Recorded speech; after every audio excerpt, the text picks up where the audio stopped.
Well, John's here.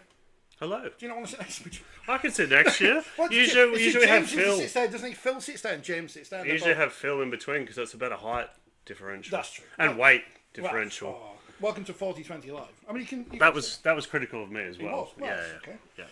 So I sent this tweet out earlier because Hull KR are congratulating themselves over having 16 coaches fully booked for their round 22 trip to Wigan, which I assume is... That'd be a fortnight. 5,000 fans bringing £4 billion to the Wigan economy. A boost of $7 billion to the Wigan economy. Well done, Robbins, and it's had 161 likes. Now, the most recent of those likes is Ben Garcia, which is interesting, isn't it? So well done to all those people who enjoyed that hilarious joke. But it's not funny, is it? It's not funny, listeners. It's not funny. What, you don't like farce and making unbelievable claims, making things up, falsehoods? Before the serious people get here, it's quite funny because Hulk Hogan, you may have heard of him, died last week. Steroid abuser, philanderer, racist, Trump fan, yes. Yeah. But R.I.P. Hulkster. And one of the things he was notorious for... He destroyed Gawker as well. He did destroy Gawker, thanks to being backed by some of the rich fella. Peter Thiel. That's the one.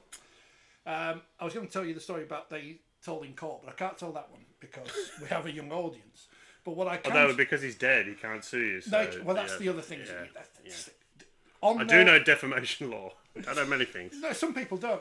On Radio Yorkshire, one of the great things I used to say to the young people in the office was, don't forget, you can't libel the dead, which was a feature we never really did on Terrace Talk. Speaking of, get well soon to one of our listeners who I'm not going to name, broken their leg. Which is very sad. But having seen Lucy Bronze win the Euros yesterday with a broken leg, sort yourself out, mate. You know, that's just lazy. So Hulk Hogan, notorious liar, just made things up all the time, and you couldn't question it. So no. And we started with that. We've done the Hulk Hogan bit, so it won't have been any worse. No, well, it could have been. What James is saying now? Hello, everybody. I'm under the doorman. And Phil. I've had to move all the graphics around so we all fit. Well, do we all fit? I think Phil just fits. Yeah. Going early. Can I start by saying? Yes. Well, you just missed we were libeling the dead, so maybe it's not the best segue. But not Ray French. No, it's a tribute to Ray French. Sorry. When I was stood outside the DIY Kitchens Bellevue Stadium on Thursday evening for what was a terrific night, a gentleman in a vintage Wakefield Trinity shirt came up and said, "I love the programme, love the magazine." I said, "You're very kind, slightly misguided. Thank you very much." And he said, "This week, can you talk a lot about Wakefield?" And I said, "If Leeds lose, we won't even be mentioning Wakefield." So to the gentleman who very kindly came over and said hello, I'm afraid we are going to have to talk about Wakefield. I hope he wasn't one of those people moaning about the timekeepers at the end. I was sat next to the timekeepers. The press box was full. It is a small press box, to be fair. And there was interlopers there from 4020 magazine. So. Well, it was Did you nearly enjoy it was nearly a reunion, it? wasn't it? There were about 5 columnists all in the press. It would have been the end of the magazine if Tom had taking gone. over the stadium. Did Mr. Catalan enjoy himself? He did. He did. Good. James is back. That's good. John's here, so it balances Not it good. out for the. Well, the people like James, but they don't like you. So We've got posh jammy dog. That's saying something, isn't We it? have got From a something in referee? common from the past, but we won't talk about that on the podcast, will we? No. you were certainly libelled. We're united. Sorry? Yeah. And something we certainly can't say is you were libelled on the Total RL forum. I'd be suing the admins for that because that was a terrible description of you on there. But Well, I did go in there and say thanks for that. It was a bit harsh. I used the Scullyism was a bit harsh, but you know. bit harsh. Ray French. Ray French. Tell us about Ray. You've got his book. I've got one of his books here. 100 Great Rugby League Players, and you've got a book published by Scratching Said Publishing. Yeah, I mean this is hard because he was such a lovely man. I mean, forget about whether he was a good commentator. Forget about Voice of Rugby League. You will not meet many nicer people in sport and in the press boxes of sport. And the one thing that hasn't been made enough of, I don't think. Well, 2 things. I mean, clearly, he was a great player in his era. I don't remember seeing him play. I may have done.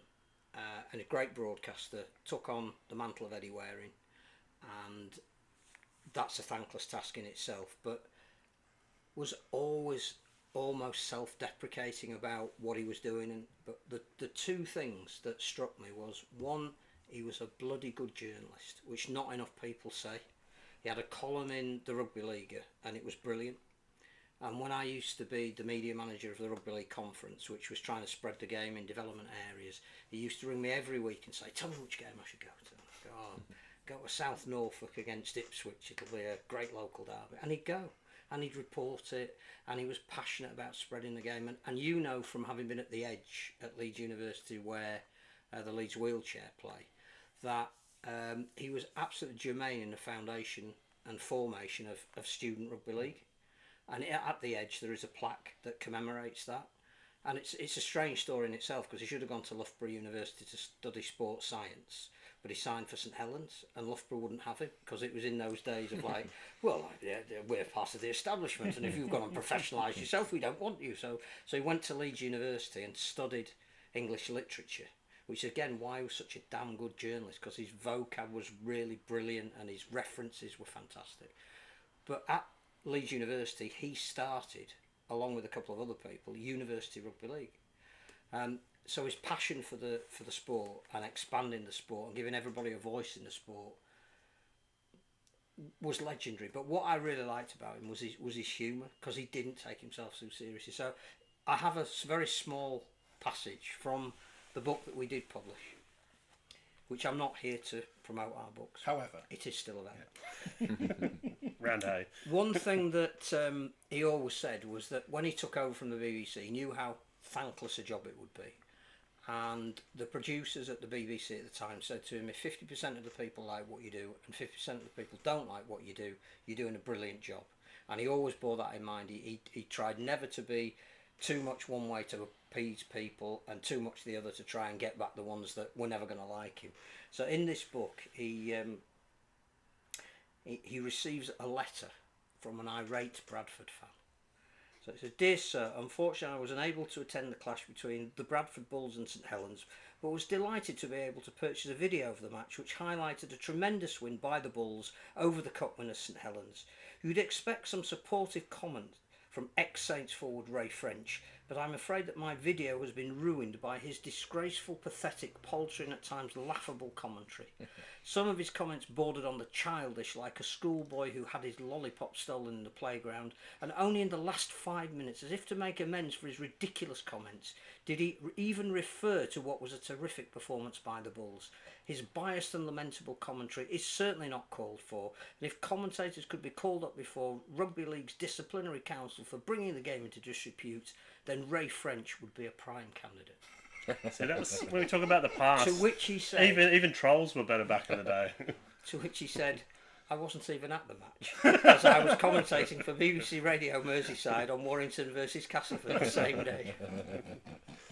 It's still his fault, Never took himself too seriously. No, that's just gold. a lovely That's man. gold. Lovely man. The dog on the pitch. That's our permanent tribute to Ray French. He said, "Why do they always bring dogs?" And all those other phrases. The other thing was anybody in a press box that he ever encountered, he could not have been more supportive and encouraging. So it's always the mark of someone who's very good at their job and they're very secure in their job and knows what they're doing. Well, even the story he tells in the book about being rung by the BBC to get the job, because he applied for the job but he never thought he would get it, and he went on a school rugby tour with Cowley School where he was a brilliant English teacher, never mind looked after loads of rugby teams, and they were in a Chinese restaurant at midnight in Melbourne because they played in that afternoon. They had a big win and they were out celebrating, and the phone rings in the restaurant, which, like, when does that happen at midnight? We're not talking about mobiles. And the owner of the restaurant says, "Is there Mr. Ray French in the room?" Ray French, there's a telephone call for Ray French. And Ray thinks, well, who at midnight could be trying to get hold of me? And what could it possibly be about? So he's a bit sceptical when he picks up the phone. And the guy on the other end is the head of the BBC who's offering him the job. And he said, "Mr. French, yes, I've been trying to track you down. We'd like to take you up and offer you the job as the lead commentator on the BBC television. I just wanted to tell you and congratulations." And Ray was absolutely convinced that all the people he'd gone on tour with were jokers. And it was one of those that was impersonating the play. And Ray's reaction was, "Oh, piss off," and put the phone down. I'd have to ring him back. Well, I didn't know Ray, but I found all the best lines are stolen. And Ross Heppenstall was telling me a story that Martin Afire told him that it was apparently Ray French who told Dougie Lawton to sign him because St Helens had looked at Martin playing rugby union. No, he's not good enough. And he rang his friend Dougie Lawton and said, "Go and sign him and look at the career that Martin had." So he had an eye for talent, didn't he? Oh, and he was, but that's why he used to go to all of the games. I mean, he was at every rugby league conference final. He would go anywhere to just report in his column about these people are playing rugby league and I want to give them my support. And he was brilliant. I was thinking about this because you think of commentators in terms of their legendary lines or sayings or whatever, and there isn't a moment I can think of where Ray French says something prophetic or whatever, because that's not what he was doing. He wasn't there to come up with a pre-prepared line that he'd thought of weeks and weeks in advance, just in case something happened. He was just telling you what was going on. It was never about him. And he was, some of the summarisers he worked with were close. So like when he worked with Alex Murphy, they'd been teammates, so they had a natural rapport. Jonathan Davis, in the early part of Jonathan's broadcasting, you could tell that Jonathan was a little bit in awe of Ray because Ray had commentated on all his great moments, and it sort of worked because Ray wasn't trying to be Mr. Personality. It was like, I'm in the presence of somebody you know.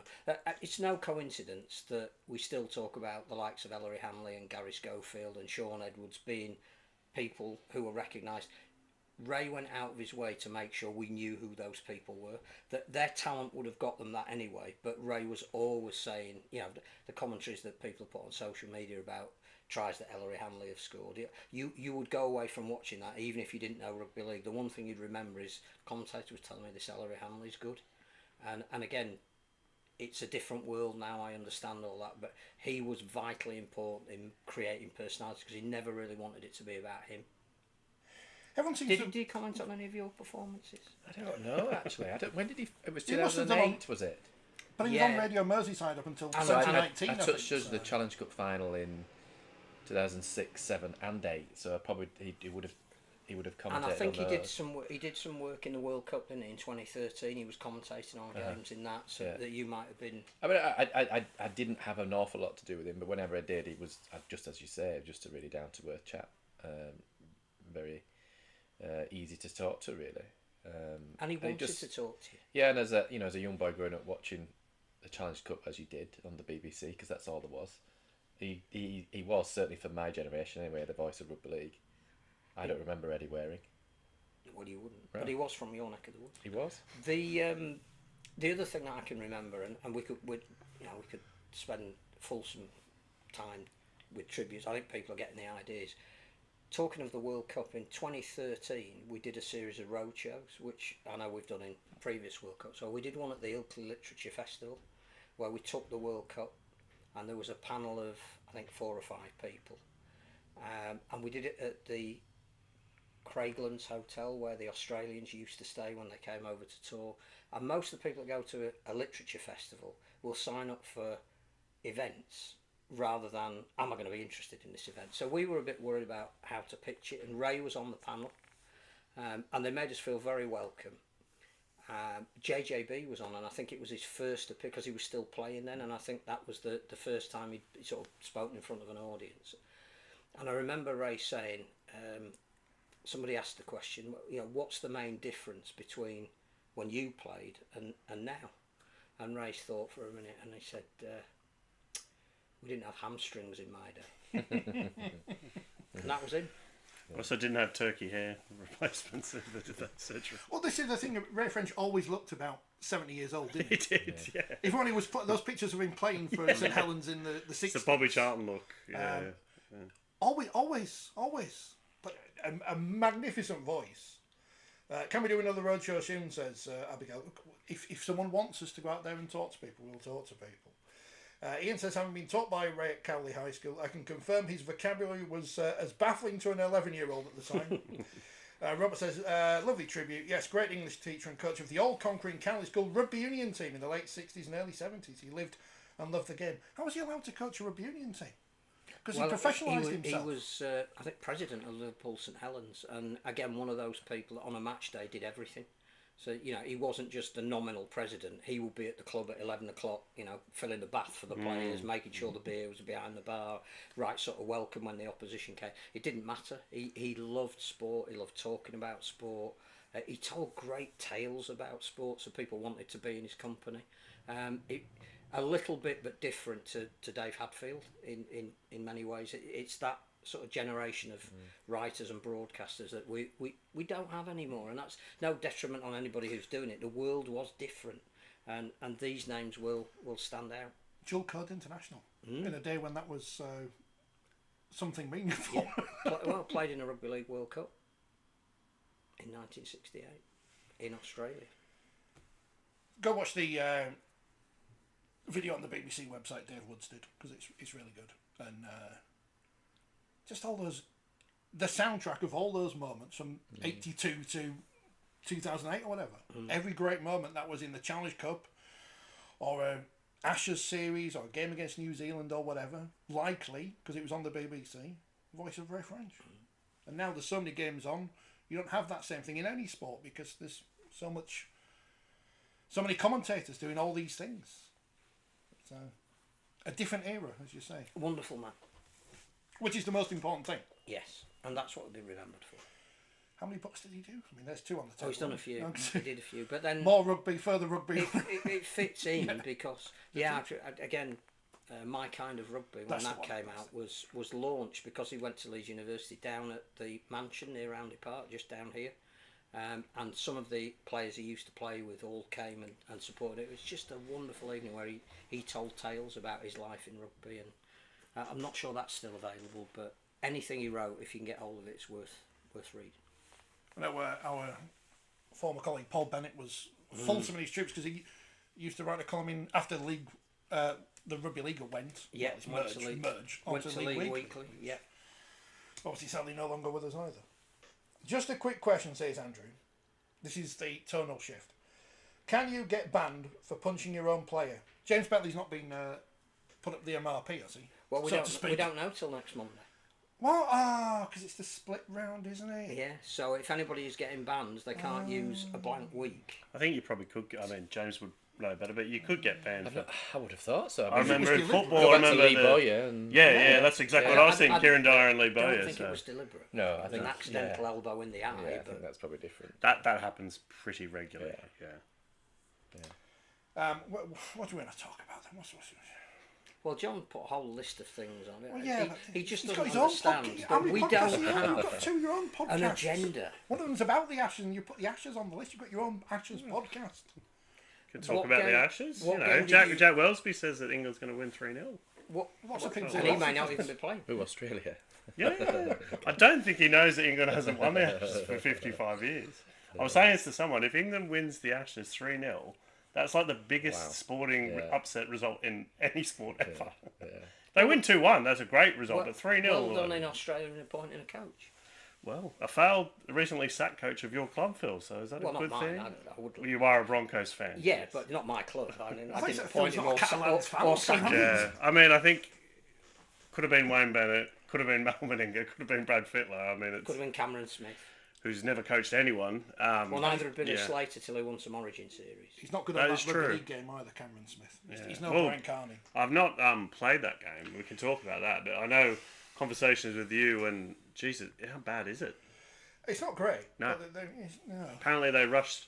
I think I read something in the Sydney Morning Herald that EA Sports said, give us $50 to $60 million and we'll build you a good game. And they went, no, that's too expensive. So they went for the cheap job, and it's pretty crap. I'm isn't pleased it? that it's not just the women's Super League players that are the wrong colour, but some of the NRLW players as well. So when you get races so they're wrong, upset. it's not a great look. No, Yeah. not a great look.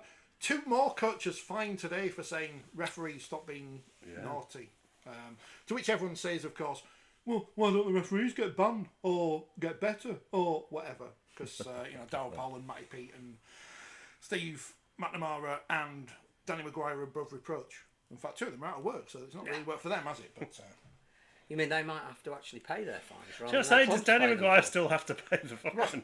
Cast fans will do a GoFundMe like they did with Liam Watts that time. Well, maybe not actually for Danny Maguire. All of whom deserve whatever came to them.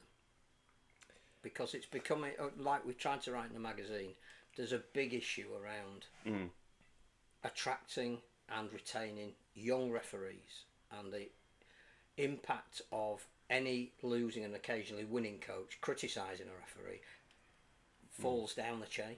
I don't think there's a coincidence though that two of those four aren't in a job anymore because the team weren't playing that well. So, and the referee is often an easy target. Well, I mean, not to link it to a different sport, and I haven't actually seen the incident, but the rugby union on Saturday, there's a lot of debate about the breakdown call. As I said, I haven't seen it, but the fact was that Australia were up 23-5, and then the Lions score 4 tries. So you can debate about one call, but they probably should have won that game regardless. So yeah, that's Did you judge a game? I haven't reviewed a game this week. Reviewed I'm on next round, but I'd watched. I'm trying to remember which game it was. The Wakefield game, the Leeds game. So we've all watched Wakefield versus Yes. Yeah, and I sort of Great half game. watched the Wigan game. It only needed a half watching, is what I would say. One eye. not a great, Well, not a great game. Not a great No, game. no. No, and Raised some interesting questions there. well, I think every time we talk about it, it's a recurring thing. Is for me, it's just a constant reminder why going to 14, if that's on the cards, is an absolute no go. In my view, what you see is the mismatch in games. You see poor quality games. Whereas when you get the top teams playing each other, and I'd put Wakefield in that because I think they're the top 6 side. You're seeing better quality games, and I just think that's the easy answer. Too many games, And too poor. the too many great poor thing quality about games. a better quality game is that it's not determined by the referee. When's the club meeting thing? Is that this week? Today. I think. Today? And there's been no leaks out of it. Bloody hell, what's going on with our journalists today? No one's told them Better anything. check that there's no embargo. Well, that's a good point. That's a good point. Are we 14 or 12 next, John? Because you know these things. I don't know these things. Oh. I hear things that could happen, but I don't think I ever stated as fact. But I think the consensus seemed to be before that meeting that it would be 2027 when 14 comes in. Because, I mean, If.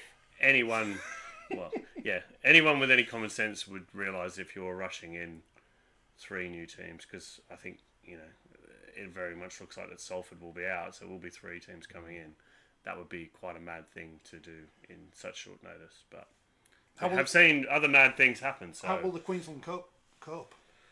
Because there's new teams coming into the NRL as well. Well, they might Are not. they going to close it down? It might not just be the Queensland Cup. It might be the Newcastle Rugby League. It might be Group 6. I mean, there's not really many players coming out of the UK, is there?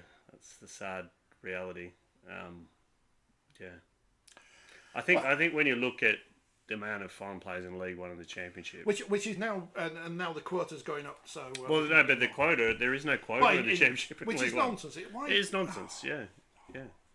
Man, it's good to see some young English talent be given a chance by Gull this week by signing Tom Lynham. And in other news, they lost 50-0 to Rochdale. So I don't know if there's... One of your favourite players. Yeah, the Flying Pig. Not even the original Flying Pig. But well done to Carl Hall's Doncaster, who've done well again. We'll get into the results later. 14 next year says Tigers Softball Club. There you go.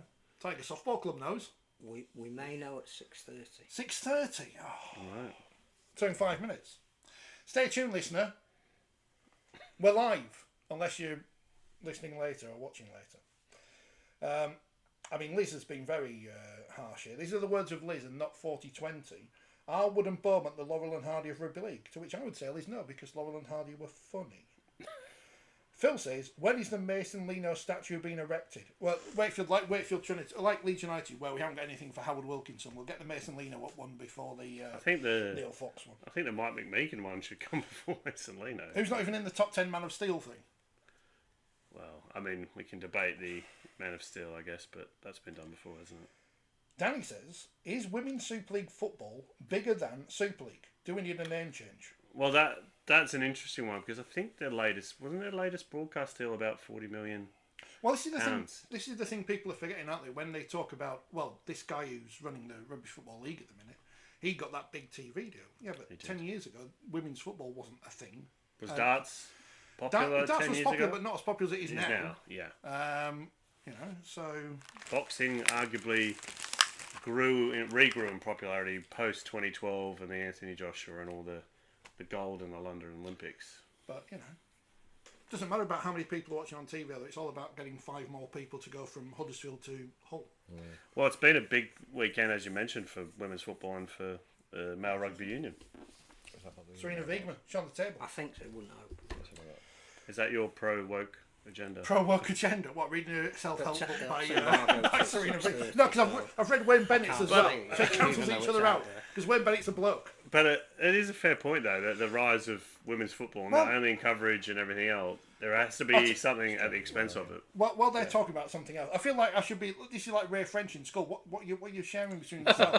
While you're talking about News that, that should we be announced right in in 4 5 minutes. minutes. Well, I don't have that press Technically, release. it has been but it released. has- well, let me do the Women's Super League bit first, and then we'll come into that because everyone loves this bit of the programme. It's my favourite bit. Results from yesterday in the Women's Super League. York 26, Huddersfield 6. York Valkyrie, assistant coach Richard Whiting saying, not a great advert for Women's Super League, which is a great quote. Leeds 30, Leeds 16. That was on the Sportsman. Wigan went 10-0 up very quickly. Leeds couldn't get back, but they scored lots of late points. Well done, Wigan. Barrow 16, Lee 10. The Barrow juggernaut continues without any of the publicity of other clubs. But Rich, didn't Lee take 8,000 supporters to that game? Possibly. The Barrow economy, they're now going to build a super arena. And at Warrington 0, St Helens 48, which didn't happen. And here's where we say, Warrington, again, you are a disgrace of a club. You should not be in the Women's Super League if you cannot fulfil a fixture. It's very simple. And here's the other thing about this. I was thinking about this on the way in. St Helens players get match fees. So they wouldn't have got paid this week for not paying that game. So I don't know how much they get paid, 50 quid or whatever. That's an extra 50 quid in the St Helens economy that's not there because Warrington can't be asked funding their women's team properly. And speaking of Warrington, why is their coach arguing with people on Facebook? This is Richard. not Sam Burgess, this is the women's team. Don't argue with people on Facebook. It's bad enough going on forums and arguing with people, John. Well, particularly when they're children. Yeah. Not that they were named, but yeah, it's not the best. I think it's generally social media, isn't it? And just ban social media. well, I think coaches probably should be careful what they post on social media. No, that's a very foolish thing to do. This weekend in the Women's Super League, there isn't any Women's Super League because it's Yorkshire versus Lancashire at Craven Park on Saturday, and on Sunday on Sianol Pedwar Cymru, it's Wales versus Scotland. Scotland's first ever women's international. In the wheelchair, which is important. I mean, I don't know if Wales will play a full strength team because they've got to play England the following week, and I think they'll be holding some of their players back. But to have a new nation playing women's rugby league, there's an issue about how do you start women's rugby league? Do you start a national team which is mainly heritage players and hope that develops into a domestic competition? Or do you start a domestic competition and you start then picking your players for a national team? I think you need to start at the base, at the grassroots. I think you've also got to, if you can't see it, you can't be it. So I think if you do have people who are passionate about playing for Scotland and they're putting on the blue, I assume it's going to be a blue blue shirt. It looks like it. I've seen some of them training on the Instagram. And it's on S4C, which is a channel that everybody can get hold of. And Scotland are then playing Jamaica in the autumn and the England Community Lions. I think you are starting something. I'm not sure if it's on the actual TV channel or just on their Facebook and YouTube. But when I say just, that's probably better because more people can get on Facebook and YouTube around the world. So that'd be good. Wheelchair Super League this week on Saturday. Hull versus Edinburgh. Leeds versus London. Is that 2:45? All right, I can get to that. And Wigan versus Halifax. That's this week's fixtures in the Wheelchair Super League. It's not 6:30 yet, so I need to pad for another minute. Well, you do, because the statement hasn't officially been released, but there are a lot of people already commenting. Oh, are they? There's about 14 seconds left, I think, till 6:30. What are people already saying then about something we can't talk about? You'll be banned if you your accreditation will be gone. I haven't got this thing. Oh, well, yeah, I've already seen a journalist tweet an hour ago say it's 14 teams next year. So it's 14 teams then. Super League will be a 14-team competition next season after the majority of clubs voted in favour of increasing the size of the league in the 2026 season. So clubs convened at Headingley to discuss the future structure, and it was determined that the competition should expand immediately to allow 2 additional clubs to play in the competition next year. What did I say? Common sense? After receiving the thoughts of Chairman Nigel Wood, clubs deliberated and a majority vote was cast, rather than wait until 2027 as had been suggested. So I was right then, Rich. Yeah. I think I was slated by a lot of people, particularly on That's forums. true, actually, yeah. Oh, well. So Even a broken clock is... how are we deciding these new teams then? Is it going to be some kind of grading process or just who? This will be done by combining the club grading system introduced to determine Super League membership as part of the sport's long-term strategic partnership with IMG, with an independent panel. Oh, well. To be chaired by Lord Jonathan Kane, who was recently elected. Of course. The We love top it in 12 clubs under grading at the conclusion of this season. Why do we need? Will be joined by 2 clubs recommended by that panel. Why do we need an independent panel when we've got grading that will give us 14 teams, unless Bradford aren't in that top 14? Sorry, I know I'm playing devil's advocate here. I'm gonna let's go back a bit. What makes sense now is why York have signed Paul Vaughan. Yeah, and especially on 150 grand a year, 200 grand a year. What we don't know is whether indeed the existing 12 teams will be in Super League, because obviously there's the question mark over Salford. We do know that, Phil, Salford because will be, why else would you give Salford... So, I wrote a story on Friday, and no team has ever been given an 8-point deduction. Many teams have felt reserve teams effectively given up their fixture, mostly before Challenge Cup finals. But does Warrington did it. Does an 8-point deduction? Yes, because it's a breach of operation rules, which Right. results Which in a gives them the 0 grade point top C. 5. Yes. So effectively... So it doesn't matter whether it's 8 points or 2 points if it's a breach of operation Well, rules. I mean, I've not studied it exactly, but yeah. But the also, the point is, if though, their bridging loan doesn't come no in, one has ever been given 8 points. No. But I'm not sure it's the amount of points. I think if they've breached... But it's a joke of a punishment. So if we're assuming that Salford aren't going to be there, and apologies to Phil. I'm looking back at the IMG grade, and Salford were 12th last time. Yeah. Toulouse 13, 14 London, 15 York, So 16 Bradford. sorry, And Brad. I think we all know that the circus that's been going on at Salford has pissed off the other clubs, as well as the other fans of the other clubs. So I think the general sentiment is that a lot of people in the game want them gone. That if they're introducing an independent panel alongside grading to determine who is going to be in Super League, that Toulouse aren't. Who's paying for the independent panel? I And mean- why do we need an independent panel when we've got a grading system that will give us 14 clubs which are the best 14 suited to be in Super League at that point? I think, as was mooted on Thursday on Sky and later on the Bench podcast, and has been written about by other people, that the terms of the French clubs will be changing, and obviously it did change already this year that Catalan has to pay £800,000 of travel costs. So the next step would be changing more terms and making it harder or impossible for Toulouse to compete, I would wager. One other question about this. Presumably, because the great idea of dropping Luke fixtures and moving to 40 teams, we had an equitable competition. Presumably we're dropping Magic Weekend then. Which is what IMG wanted to do But 3 years ago. seriously, how can we keep Magic Weekend if we're getting rid I of don't loop think fixtures? the loop fixture thing is a red herring. It's Well, exactly what James said. There's not enough players. It will make the product worse, But there are which will be now. harder to sell. No, there aren't enough players because we've increased the quota system. So we've you got more just go players around who as- aren't even good enough for Queensland Cup, let alone NRL. Yeah, we are. You just going go around in this. circles because we've been here before and there was a reason why we left 14. Exactly. There is no doubt there is not the quality in the competition to support 14 teams. No doubt at all. All you do is dilute the product on the field. Exactly. You have the same number of fixtures more or less, don't you, I think? Well, Can't do you've the got maths to quick determine enough. the number of rounds, haven't you? It's 26 games plus Magic. Plus Magic. But Magic then distorts the fixtures. So you're probably looking then at, I don't know whether they then go to regional conference in Well, I Championship mean, League One. this is That's the what we're important question talking because about. Abigail asked what happens to all the other They're teams talking because well, it's okay. This is a whole game review of the club. Super League decide how many teams they want in their competition, irrespective of what a strategic review may say. So now that Super League have gone to 14, there is no doubt that the corollary of that will be the Championship will be amalgamated with League One and regionalised because there aren't going to be enough teams. And we'll then see greater mismatches. Well, and the worry as well is the fixture list because I think it might even have been James Gordon yesterday after the Widnes game saying that this could be the last time that Widnes play Bradford because they'll be in separate conferences. And when you look at the fixtures that Widnes will be have, separate leagues. yeah, Never mind conferences. They might draw each other in well, the Challenge Cup. yeah, You never know. Bradford may not be. Independent panel. Yeah. It's just stupidity. But It's do you know madness. what? It doesn't. Yeah. I'm not sure it helped.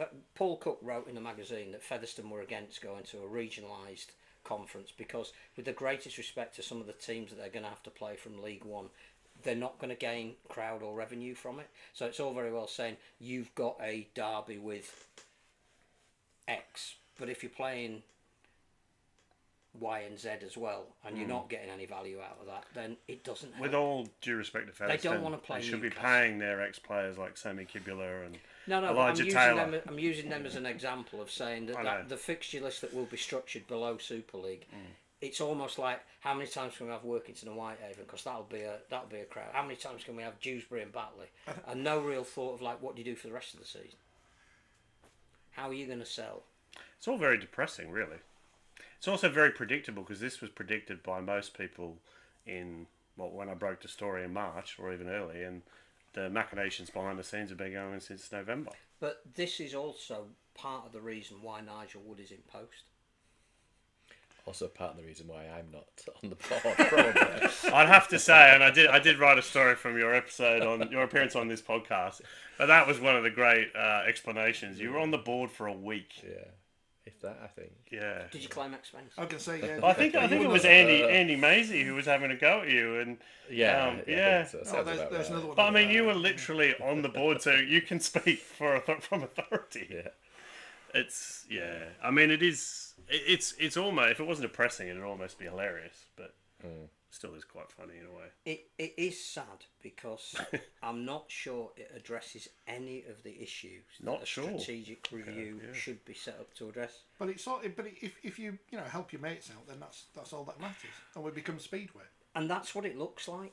It does. If Bradford are in Super League next year, everyone's going to say, rightly or wrongly, that's Nigel's doing. It's as simple as that. But I think what we're forgetting in all of this is that the mandate that Nigel has got is the one that has been given to him by the majority of the clubs. Absolutely. They are not stupid, and he is not stupid. So to underestimate the fact that there is a willingness for this to happen, and he's being put up as the face of this happening, we shouldn't rail too much about who it is. We should look behind why do these clubs want it. The interesting thing in that statement is majority of clubs. It's not unanimous. The fissures are already... It wasn't unanimous for Nigel to come back. John's going to send an email to all the club people now to find out which one's voted Well, against it's rarely going to be unanimous in any decision, is it? No, but the I think reality it's is the clubs interesting that we're playing the unity card, and it's clearly not there. But we always play the unity card when we want. And if you look at Nigel's I'd say the first one wasn't an interview; it was more of a slap and tickle. But the second one, when he was on the bench, there was I credit John Wilkin. He asked some good questions, but he kept putting things. Oh, it's not me; it's the clubs. So it's always good to offload responsibility what he to said someone on the else. bench is, I can't see us going to 14 teams, and the day the bench comes out, we've gone to 14 He didn't teams. actually say that. No, he said he looks avoided. like it would be 12. Yes, he's very good at evading direct questions. But he's there because they've wanted to put him up as the spokesman. Yes, but as you know, Phil, he wanted to come back.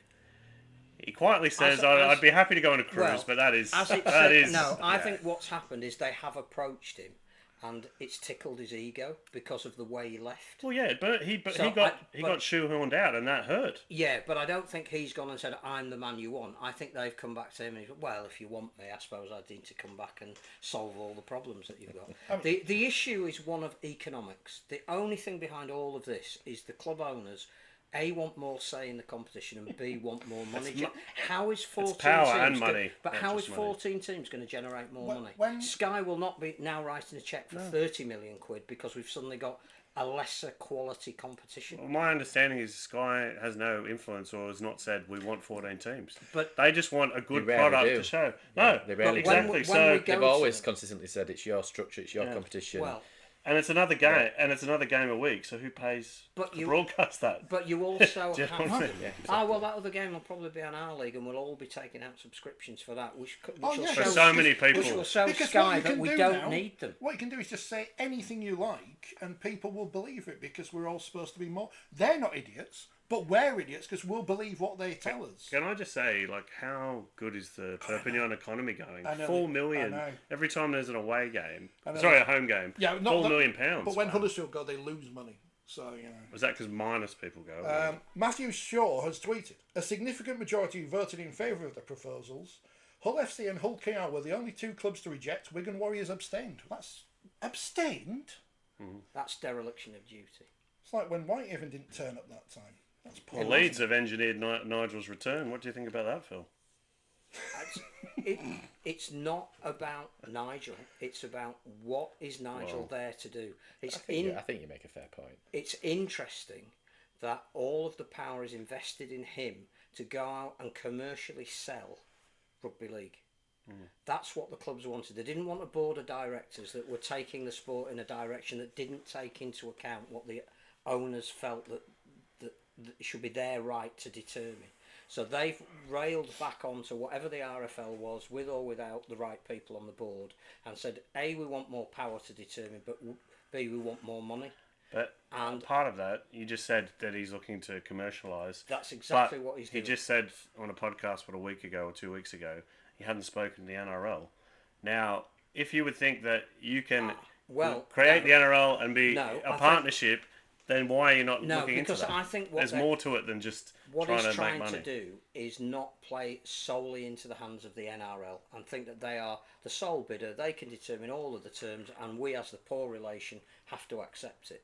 I think what they're trying to do is create demand, either real or imaginary, about The Saudi princes that are going to buy Super League. Well, where else there might be interest. And one of the reasons that you wrote a story about, Jason Harborough is advising the strategic review, is because of his supposed connections in Saudi Arabia. Is this It's the same connections with Salford and the people putting the money into Salford. Not that I'm aware. But is this the same Jason Harborough who ran the World Cup that failed in 2000 and then was controversially paid out £230,000 by the Liverpool Council? Someone you know, Phil. I believe you had some dealings with Jason Harborough in the past. Only in the 2000 World Cup, which from a media point of view was a complete disaster. Financially was. Sorry, the quote was complete disaster. Yeah. From a media point of Just view. going back a little bit, what you said about the NRL and Nigel, is not there a point that the people who are advising the NRL who know Nigel don't want to deal with Nigel and also want to reduce some of the to a 10-10 competition, which most of the owners in Super League would not be for because they wouldn't be in that competition. The interesting thing about Nigel's appointment as chair of the RFL is it's only for 9 months. And that was at the first 9 months. That was at the insistence of Wigan.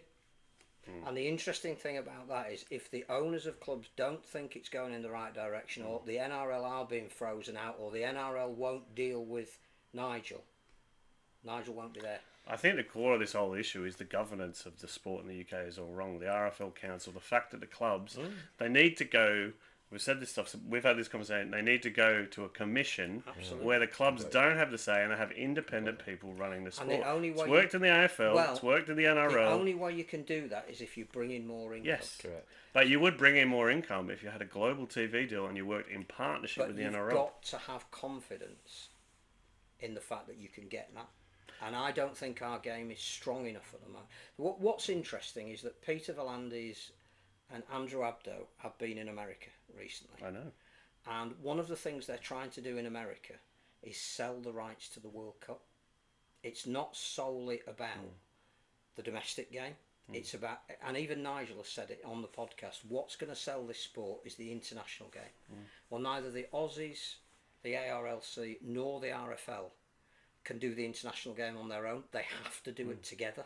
But who's underpinning the international game at the moment? But the start the of NRL is working and the together ARLC is we need to go to America, we need to sell a World Cup rights to Phil, NBC, ABC, whoever. who's paying for the Pacific Championships? But it's more Why are about- the Kangaroos but they coming can't- this But they over can't here? do it on their own. There Oh, are I only know. 2 professional competitions, and they have to work together to create an international. But they're not calendar. working together. That's my point. But they're going. But they're going to work together. It will happen. I think that remains to be seen. It's the only way both sides will make the kind of money that they want. Do we have enough match officials for 7 games of top Yes, quality of rugby course. league a week? We had before. You put anybody on the 7th game.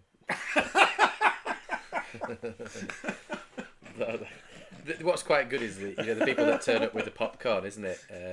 Like the memes. That The memes are good. in quotes, independent panel with a with a winking face. Yeah. Isn't Lord Jonathan Kane a Leeds Rhinos fan? He is. Yes, yeah. That's not That's independent, independent, apparently. Yeah. Like sticking me on there. I don't know why, if you're going to I'm not announce saying it he's as not a panel, independent. why don't you announce the members of the panel? By the way, I'm not saying I he's think not I think one of the independent. comments decided. after a story I did, like they're bringing a band back together, and it was Blues Brothers. That was Rob that's Hicks, quite. Karen Morehouse, Ralph Rimmer. Well, I believe Ralph's been asked. I don't think he's agreed Well, about it. is he still on the board of Jason Harborough's Global 30? He was appointed, I think, 2 years ago. So, So yeah. wheels within wheels. So it's all independent, isn't it, Phil? Yeah. Well, the other Yeah, thing, of course. Lord Kane was part of the panel that got Leeds promoted, wasn't it, instead of Toronto?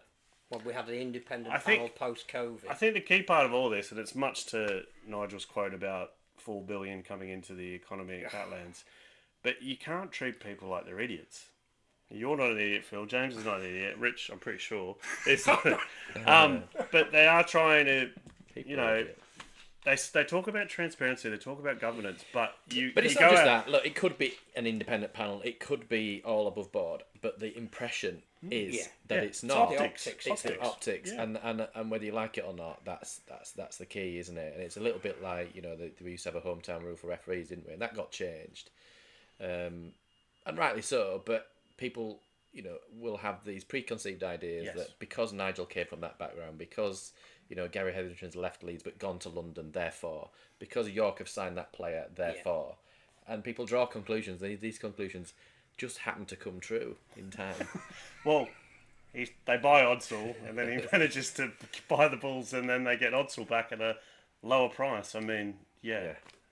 You don't have to be a genius to necessarily connect the dots. And I just think that the fudge between it's grading but it's not grading is really poor. There are either 14 not teams sup- or there aren't. it's not- Really It's poor. not surprising that that's exactly what I was told weeks ago. But yeah. somebody may as well ring Toulouse now and say, "You're nice lads. You've got a good stadium. You're the third biggest city in France, but we don't." But what's the point in Toulouse even being in the competition Well, anymore? Because there isn't. because the Super League don't want them in. No, If that's the case, they that's where are end the up. worst people being a So- regionalised. Yeah, well, that'd be an Championship interesting and League region, One. won't it? Playing against Newcastle because they're in Newcastle the East. against Toulouse. That's an interesting. Waving my region. North Korean And yet, flag. probably it's a more saleable game because it's 2 places that people have actually heard of. I think that connected to all that is this kind of innate double standard or thing that people, particularly here, people want the sport to be bigger, they want it to be more popular, but they won't do the things or they won't allow the change to make it become more popular. It's like it's a dichotomy. It's like we want this, but we want it's our game, but we don't want it. It always comes back to money for me. Yeah. Exactly. If And somebody- control. if somebody All comes control. in with Yeah. with a heap load of cash and says to the clubs, right, here's the cash. Yeah. Shut up. Yeah. This is what we're going to do. And they will. Let us do it, and here's a load of cash to keep you quiet. They will relinquish the power, I think. The reputation of Nick Politis. He is a guy that would fight himself in a cupboard. But he is passionately an advocate for the ARLC because his shares in the Roosters have gone up 5 times since the ARLC I think he's a billionaire. Or but he's, the value of his club has gone up. Yeah. He has no reason to be a dissenting voice in anything because he was promised more money and a greater salary cap and access to more players, and he's got that. So he will go into a meeting if he's the representative of the clubs on a commission and say, lads, you're doing a good job. Can we get some more rights now for the international game or whatever? We don't have that here yet. And I think that's what the clubs think. Nigel's going to create the environment where we might have that here. The same environment when we're allowed Stobart to put Super League on the side of the Laurels. But those are the bits that aren't talked about. Do you know when the clubs had... And why is he the well, right man? I don't know. Why did the clubs get rid of it? I think I wrote an opinion piece in a national newspaper. it's I think they do get talked about. But it's the clubs that want him back, and we shouldn't forget that. The clubs who Because wanted... they feel that he can... Whatever job it is that we want them to do. But do the they fans, the players, the media not have a voice in this? Because we're not the mill owners who are No, running the because we're not putting in the money. 2 million quid to keep But the people who clubs are going. putting in the money are Sky, who've come out on TV pretty much with their host saying this is all rubbish. Not in necessarily in those words. I don't want to put words into Brian What Carney's is going to mouth, be really... but he was definitely against what's going to it. be interesting is the next TV deal. Are the Aussies going to bring forward their deal by a year so it coincides with the deal here? Because technically there's a gap of a year between when we need to renew and when they need to renew. We're at the end of 26, they're at the end of 27.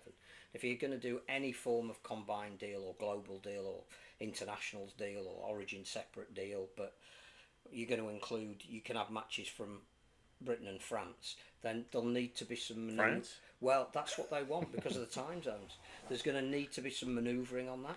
You're not really comparing apples though, are you?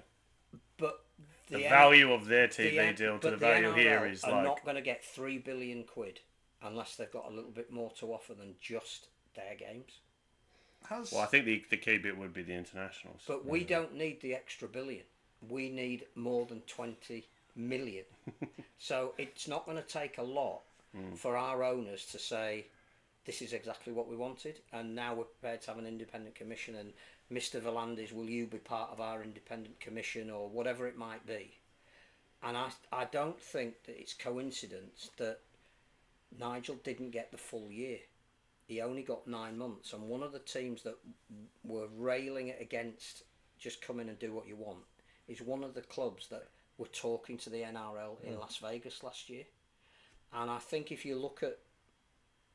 I think there's a split and a division between the clubs in Super League. I think at the moment they're all prepared. There always is. No, but I think it's it's a much more obvious one than it's ever been at the moment. There are clubs that you could use the word progressive, who've got owners that are prepared to write off an amount of money if they can see the game going in a direction that they want. So Warrington and their owners, Wigan, St Helens, I think Leeds, although obviously they're changing who's at the helm. Hull, definitely. Hull KR. I think you're talking about those 6 are going to be making decisions on behalf of whoever's in Super League. Because if they're the teams that aren't playing in whatever structure they come with, there aren't games. They're the attendance makers. They're the clubs that Sky go to first and foremost to put their games on. And that division, I think, is happening if we're talking about a majority of clubs. And even if it's a strong majority, the ranks are starting to be a little bit broken. And I think it's the clubs that want to be with the NRL, who will drive it ultimately, that are saying...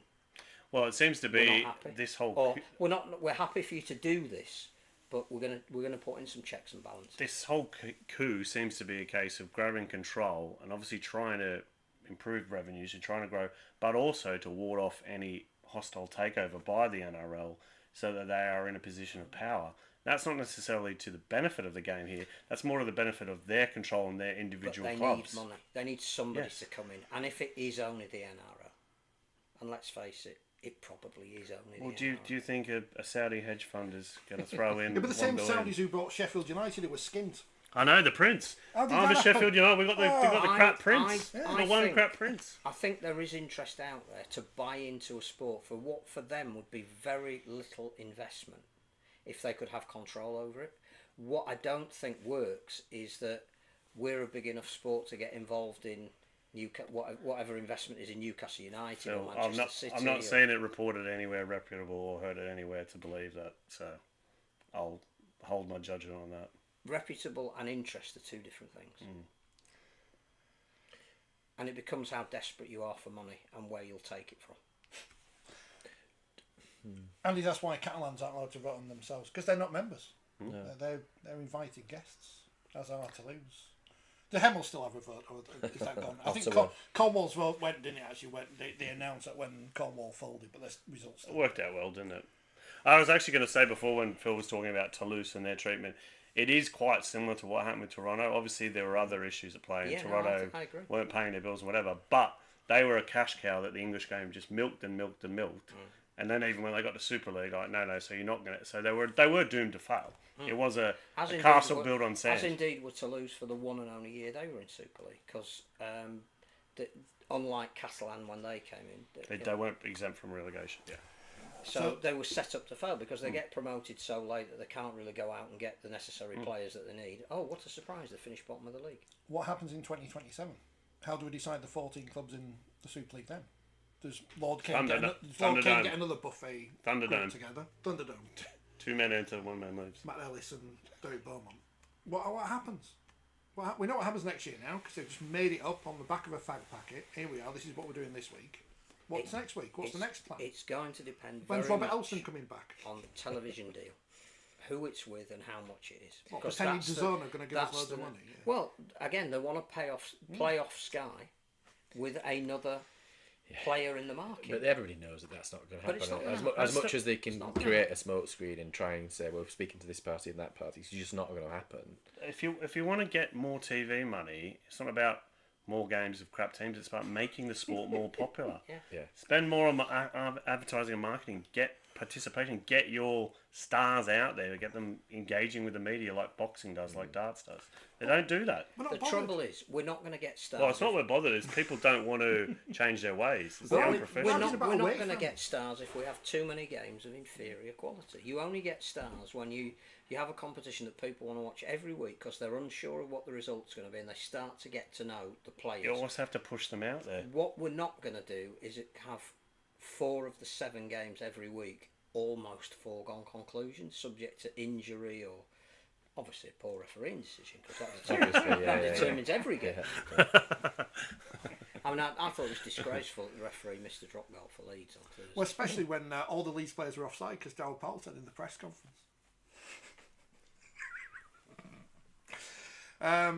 So there you go, clear as mud. Again, breaking news on the programme. 14 teams. Who will they be? Bradford, York, London. Done. London. Next. Where are London in the championship now? Well, I mean, I they- think they- I they- think I think Gary. Gary.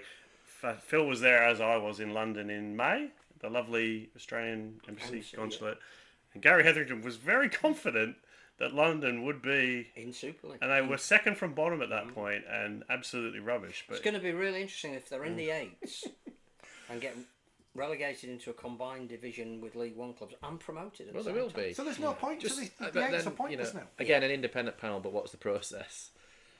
What's Well, the they've criteria? got the What's the criteria. They've got the Exactly. criteria. That's it's a big worldwide line. search, isn't it? And you find the person next door in the office next to you. Although I thought it was interesting that Nigel made a comment about a lack of spokesmen in the sport.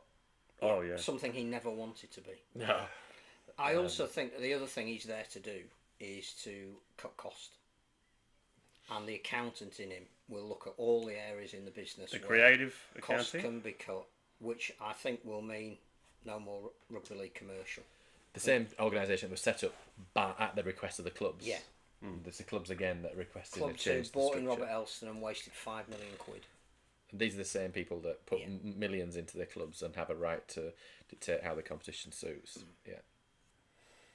Well, it'll be interesting if how much development money from the women's game, from the amateur game, from Sport England is funneled into Super League or can't- expanded. You can't do it. Oh wow. Under the terms under the terms of that money, you can take Stranger things have happened, haven't they, Phil? not out of development. You can't. You could decide that you're not going to put money into the women's pathway program because that's run by the RFL. But what Sport England run is participation. You can't change that.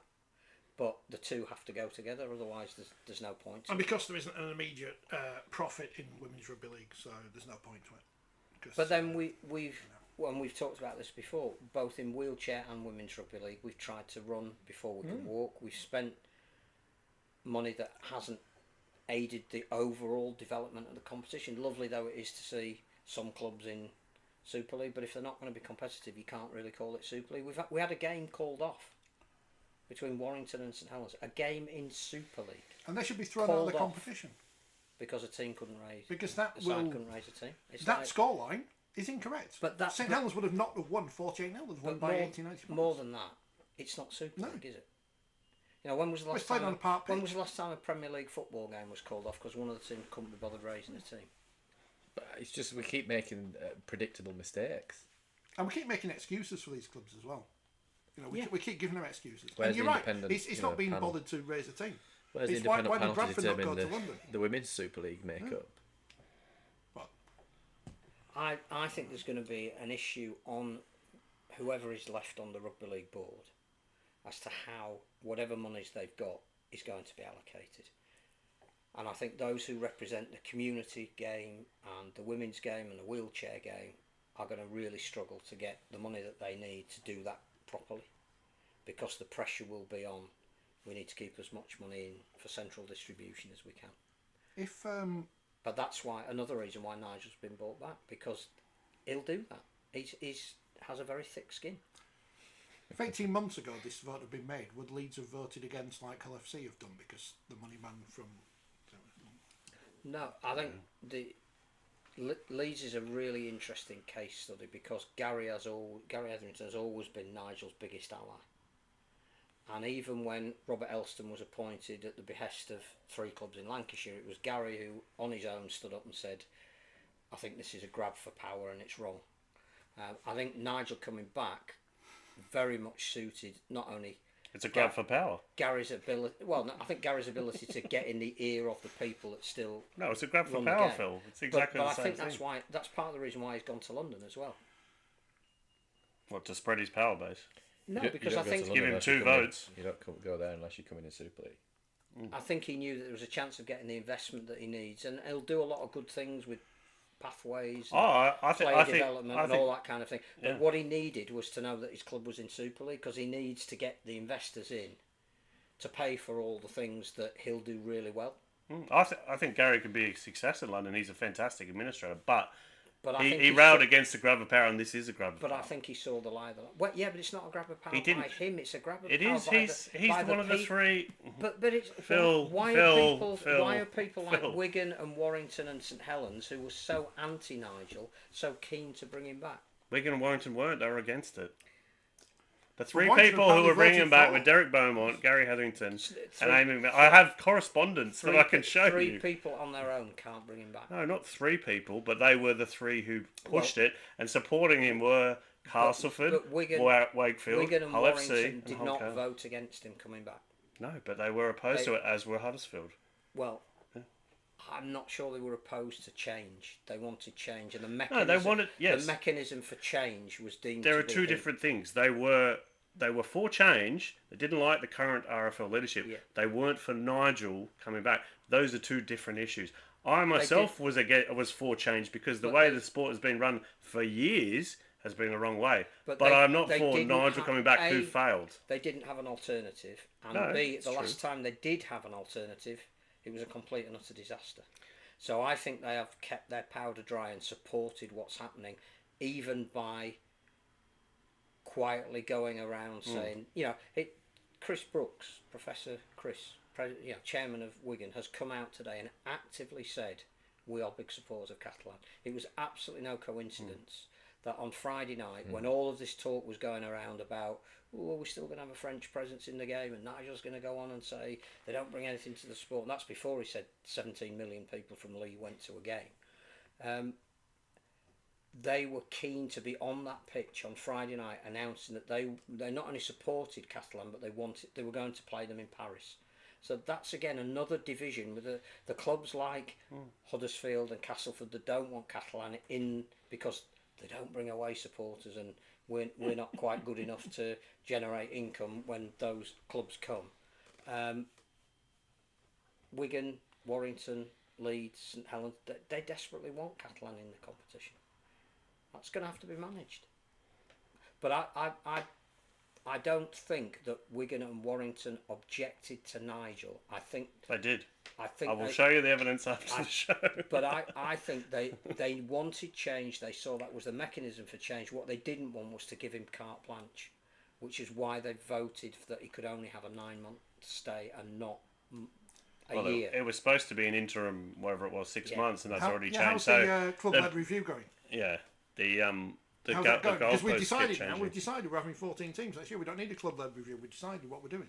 Well, one of the great statements about the club-led review was that all stakeholders would be engaged. Have they engaged you, Rich? Well, you were on the board for 10 minutes, so I don't think the fans have been engaged. But I don't think I was engaged and I was on the board. Yeah, you were told to bugger off. That was never going to happen.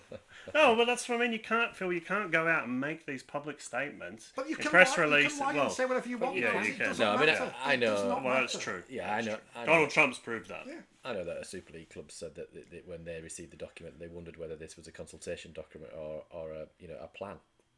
A set plan. So it's less a consultation and more. This is what we intend to do. Yeah. Are you on board or not? We have the numbers. Yeah. I'm not going to name names because that'd be unfair. But I'd love to know what has been offered to generic League One side A, B, and C to vote for this plan. I think that's quite obvious. They've got nothing to lose because they're not getting anything. No, but that's quite obvious because if you're, I don't know. Do you know League One Club A? Yeah. But if you've got a local derby against the team down the road that you don't play with, so if you're Keighley and you can play Featherstone or whoever, whoever. No, I'm just saying. I'm not saying whether it be Widnes and whoever's the closest team. More local derbies would, in theory, mean more fans, which is more money. But they're not going to. They're not going to get money from any other source now. Because the Championship League One, the amount of people who are interested is very low. That's a fact. Their opinion does not matter in the ultimate scheme of things. No, but there's enough for clubs to vote for. If it went to 10 teams, and it was an elite competition, and it was run under the auspices of the NRL, they would get nothing. So at the moment, they're clinging on to the tiny bit of whatever power they may have in the rugby league. So all these decisions are being made not for the benefit of the sport; they're being made for the benefit of each individual club. It's only made. And you can't blame those individual clubs; they're businesses, aren't they? Yeah, it's only made for the benefit of the sport if they can bring more money in, and how that money is then going to be distributed. And we're at desperation point that this is how they deem the strategy for getting more money to prepare them for external investment. That may not exist. Well, it exists in the NRL. I think. Yeah. I was talking about the Middle East and America. No, but they're there to create some notion of competition. But we have actually just argued against going to 14, which I think we're all against. I think the I don't think there's anybody that would be in favour of it, other than the fans of the teams that are going to be promoted. Yeah. So how does that make the game more investable? You could argue it makes it less investable. It's a short-term fix that is so myopic, it's unbelievable. But we knew it was going to happen when they increased the quota system. Well, I think what was interesting, they didn't just increase the quota system by 1. They went from 7 to 10. That's a massive But the jump. other thing that's interesting about that is the teams that immediately came out and said, we're not really sure this is the right way to go, were Wigan, Helens, Leeds, who all produced juniors. Yeah, they've got academies. They probably produce about 30% of the total playing pool. So if they don't think it's right, it's clearly not right.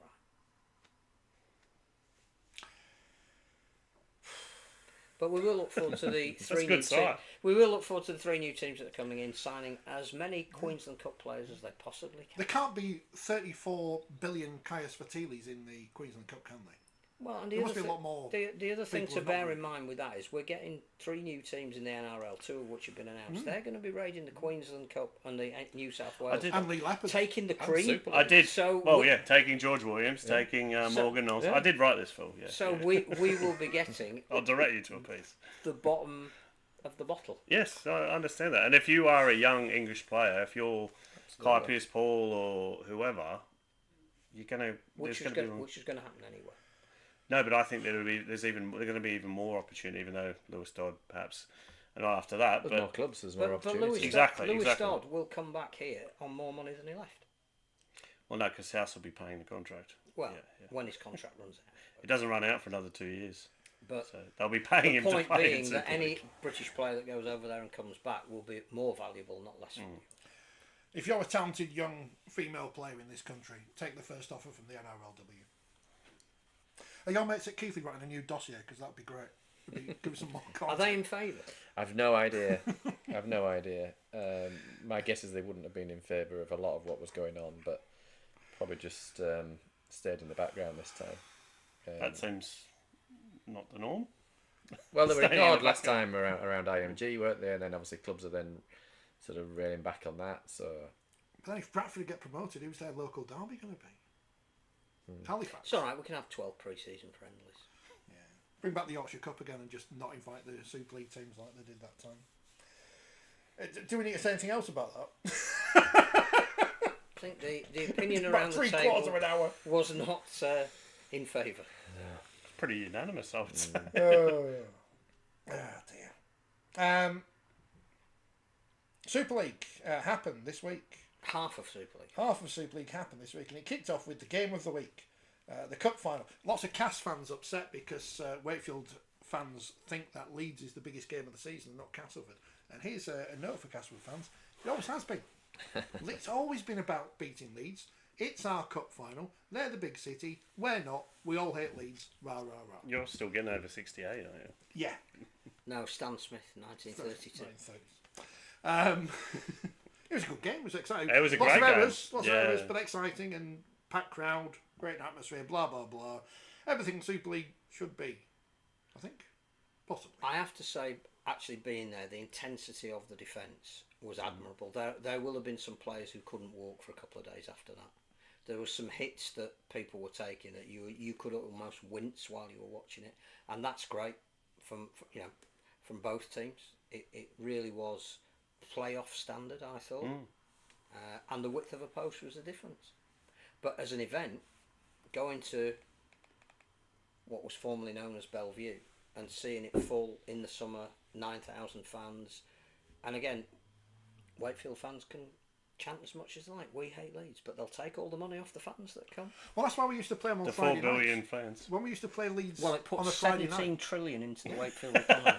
Well, we've got the Hepworth as well now, so people come to see the art. The ice You cream pretend- van was overweighed. Well, Leeds, who pretend that Henry Moore came from there, we pretend he comes from Wakefield. He's from Came from Castleford. Castleford, yeah.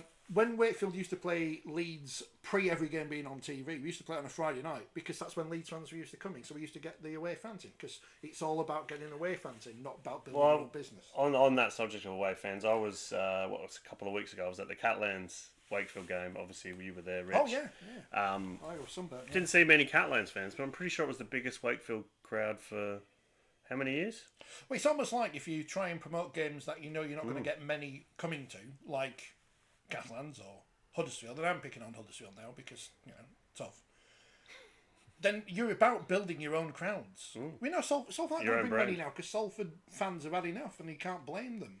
But They're it's, a loyal also bunch. but it's also about how you build crowds, because the sensible thing is not just to offer a ticket price reduction, because that devalues the product. So Huddersfield's go-to is come to our game against Catalan because, in fact, we'll pay you to come. It's And then that no one cheap. turns up still, yeah. But if you do an initiative like Wakefield did that appeal to school kids or junior clubs or It wasn't just that, Phil. Though it's the whole experience. families, yeah, It you've was got to it was give a them- beautiful day. There was a great atmosphere. But The they stadium actually- is great. Their marketing facility. around Yeah. that fixture wasn't just have some money off. Yeah. It was around, we really want the next generation of fans to invest in coming and supporting their team. But and it was brilliant. Wakefield, not only it's a good fan experience, it's a good experience for media. Oh, you know. it's a good experience. Yeah. We had a great samosas. time on Thursday. Lovely samosas. Yeah. Oh, it's interesting that Matt Ellis didn't he get into Wakefield because they played at Bramall Lane or something? Oakwell. He's from Oakwell. Yeah, he's from 99, Barnsley. Yeah, Yeah. game against it. Because at that point, you'll have to believe me, Wakefield's Bellevue Stadium was deemed not good enough to be on television. Which is amazing because then for the next 25 didn't years look it much was on different. television. What about the chairs? The famous The chairs. famous chairs. But so we had to play at Oakwell and beat St Helens. Linton Stott drop goal, famous game. So yeah, that's the Matt Ellis Wakefield Trinity origin story. I would say Matt Ellis isn't watching this, so it doesn't matter. Somebody will tell him. I'm very pleased that he's put loads of money into my club that I support because I haven't got billions of pounds to put into my team to win at Wembley and get into Super League and be competitive and stuff. It's quite nice, having been crap for most of the 30 years I've supported us. However, don't be on the telly all the time. Don't run on the pitch. Don't do all that kind of thing. Just stay in the background. You know, just. I know fans. Should you get him a drum? Fans will encourage you. God. Fans will encourage it because you know he's providing their dreams for them, but eventually it'll go wrong at some point. We were talking it's cyclical. about that. You're not going to stop Sky filming his No, they'll love it. elation No, of course. Yeah, in the corporate area. I think that's a good thing. Yeah, and yeah, that's, yeah. That's and using the the thing sound. then is to put your jacket on and go and entertain your guests. You don't need to be on the pitch being dragged into an because there's going to come a point. I'm sorry to disappoint you, Rich. Well, there's there'll be gonna rubbish at some point. No, you won't be rubbish, but there'll be a big game and it won't. You'll be the wrong side of a 1 point or a whatever. I think that's perfectly fine. You just act with professionalism. You don't I'm swear. just- I you don't think- carry on, and he didn't do that. No, he's got Yeah, the that's opportunity. He's entitled to do it, but Yeah. but I'm not sure. Being on Sky after a win, I don't It's only think 2 competition points. I've only interviewed him once, but I don't think he was there to project himself on the Sky. Do you know what I mean? I don't think he's No. seeking the limelight. but you I are, think he's just a you proper are fan. if you go on the pitch to hug your players and hug your coach while he's being Yeah. interviewed by Sky. You make a point though, Richard, that it was only 2 points and it felt like a cup final. Yeah. For But it's because Wakefield. we're big Leeds and we do it. I know about it. You know, But there is yeah, a it was chance just 2 those two points. teams will meet each other in the playoffs, looking at So potentially the 4th time they've played. finishing. But It's a good fixture list. what you know you've got to be careful Didn't that answer you that. don't peak too early. scarcity. We don't- Well, we're going to not peaking too early, so that's a thing. because we lost last week at Holland. We were crap, so then we'll go down it. We'll lose against St Helens now in a couple of weeks. I think Matt is entitled to do what he likes because of the legacy he's already given the club. But I just think sometimes you've got to be careful that whilst the going is good, you need to rein yourself back a little bit because you know round the corner there's going to be a time when you don't want to be on Sky, you don't want to be filmed, you don't want to be, you know, I won't say jumping up and down because he wasn't, but, it's the whole Derek Beaumont wearing a leopard suit jumping on his players at Wembley. There'll come a time when it doesn't quite work like that. There's a clip of Liverpool. I think they're drawing with West Brom and they're celebrating in front of the Cop like they've won the Champions League, and it's really embarrassing. And it's just 2 points. But it's a great 2 points. Mason Lino's now the best player in the world and everything. He wasn't the best player on the pitch. No, that was a terrible decision by whoever decides those things, wasn't it? Not the sponsors one, because the sponsors always pick who they think. I thought you were talking about the referee then. I- You're looking I- at James. We'll come on to Chris Kendall in a moment. I would have given the award to Matty Staunton. I thought he changed the game when he came off the bench. He was absolutely fantastic. Before the game, when they announced who the referee is, a portion of supporters from Wakefield said, "Oh, I ain't going to win, it's Chris Kendall." And a portion of Leeds fans, I can't do the Leeds accent because it's posh, are going to say, Jeez, I don't know what part of Leeds you were going North, to. this part of Leeds. Oh, right, not the rest then. No, not South Leeds, that's Hunslet country. And they said, "We're not going to win, it's Chris Kendall, he hates us." And as it turns out, Chris Kendall wasn't the deciding factor in the game. Who knew? Pretty sure I read in the Who was Yorkshire. never going to be. Pretty sure I read in the Yorkshire Post that Chris Kendall hates Leeds. Well, that's the Yorkshire Post, Yeah. isn't it? Wakefield fans used to say that about me though, didn't they? Yeah, Did but you we not were hate crap then. everyone? No, but we were rubbish then. Apparently, I hate Yeah, everyone, yeah, so it's yeah. like, yeah, equally. Yeah, equally. So if you're listening, Chris, sorry on behalf of the idiots. We've got a listen in Qatar this week, by the way. So See, there is Middle East. Could be the investor. yeah, It's a prince sitting on $1 billion. It could have been Warren Turley actually. Well, it is Warren. I was not going to name him, but I was going to do a gag then, but now we've named him. Oh, Sorry. no. Yeah, It is. All the match officials department, they love this programme. Number one with the match officials. We'll be high in Tokyo, I think, or Japan this week because it's on a cruise. Hi, Warren. What else happened in the game? Lots of things happened. It was exciting. It was Jake Connor got elbowed in the head by his own player. Yeah, because we spoke about that earlier before Super League imploded, didn't we? Yeah, that was. But the good news for Jake Connor is it'll be all right because he's on play this week, so he's not stood down on the HIA thing like Michael Lewis was. So he'll be back next week. The clock. The clock. Oh yes. Thank you for reminding me because somebody else was going to remind me of this. I have no idea. Sky have been showing Rugby League since the early 90s and go back to the end of the 80s when BSB existed. So they've been showing Rugby League for a long time on satellite television. They've been showing the clock on games all the time since the start of Super League because Eddie points out at the very first kickoff of Paris versus Sheffield that the clock's going to be on screen all the time. How can it be that the clock goes wrong every single bloody week? Money. It can't be that hard. I've got graphics on my screen. I've got my LED board working. How can we not have a clock that works on Sky? It all comes back to money. There was a quote apparently for quite a lot of money to replace the clocks and this, that and the other, and of course they didn't want to do that. Remember the hoo-ha, was it a Wigan game when it took about 8 minutes to reset the clock? Before the golden point, first game of the season, yeah, again, that was due to the That's not a clocks good and, you know. And the other thing is I think they couldn't put a shot clock. They looked at shot clocks on...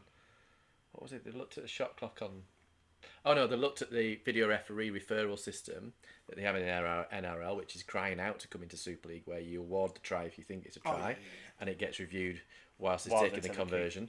But they couldn't do that because they didn't have the technology for the clocks to reset the clock, to put the time back on that the game was lost. In the NFL they do that as well. So it all comes back, as it always does, back to money. But apart from that... What about the 3 seconds at the end, though? Well, now Leeds could have scored, couldn't they, and everything. I don't know why people... So in the last 5 minutes of the game, as soon as a drop goal attempt is made, and it either misses, as Leeds did, it was immediately time off, or if they score, as Wakefield did, it's time off as soon as the ball goes through, or doesn't, or goes dead. So, yeah, that's why there was additional time. That's why we brought James in this week, just to explain that. Thanks for coming in, James. And Brodycroft misses, as you said, Phil, and then this is after the game, and we get the 7 tackle set, Wakefield scoring on the 7th tackle. Darryl Powell, greatest coach ever. You know, minus £2,000. The width of a post was the difference between 2 very, very good teams. Good game. Unlike on Friday. Well, I was at work on Friday, so I didn't see this game. So it sounded like it wasn't exciting, but Wigan won. Phil was watching it through his Chinese, and he wasn't impressed. There are... I wasn't unimpressed with Catalan because I'd been on the call with Joel Tompkins a couple of days before. Oh yeah, because he's now the official coach, isn't he? Yeah. It was a long call, wasn't it? A lot in French. They should have bought the Bonjour. Well, again, without wishing to shed light on magic, everybody was invited into the press conference at the same time. So you had, I think, 3 French journalists in the room and Bernard Gouache talking to them in French. And I think it was 9 British journalists on Zoom, not having a single clue what was being said for half an hour. Plus Joel Tompkins hadn't got a clue what was being said. He didn't know whether Bernard was saying, this guy next to me is the greatest thing I've ever come across, or saying, the guy's got 10 games or he's off. He wouldn't have had a clue. So, like...